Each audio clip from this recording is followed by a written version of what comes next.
ឆើជាស្រុកកំណើតគេពីដូនតាពេលធំពេញវ័យស្រីពើនឹងមកក្នុងគ្រាកនល្អយើងនឹងរៀបការបងជាងគុំនូប្រឹងគូសពថ្ងៃបានប្រាក់កំរៃចិញ្ចឹមគ្រួសារពីពេលនេះទៅបើអូតនៅផ្ទះក្នុងវ័យចំណាំងរក្សា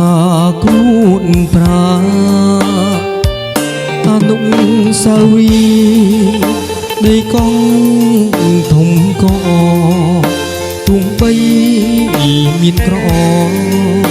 ត្រូវតែតស៊ូយើងទាំងពីរនាក់វោលាក់នឹងបង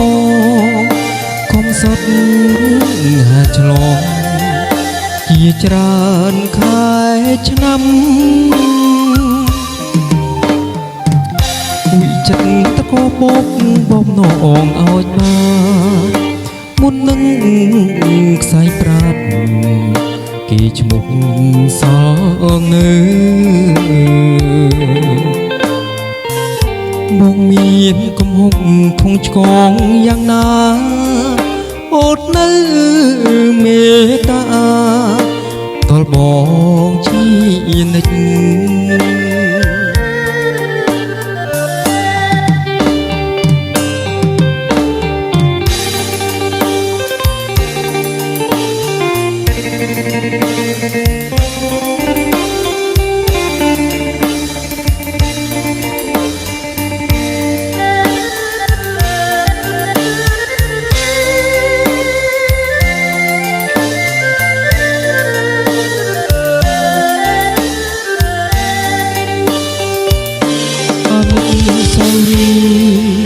ដីកោះ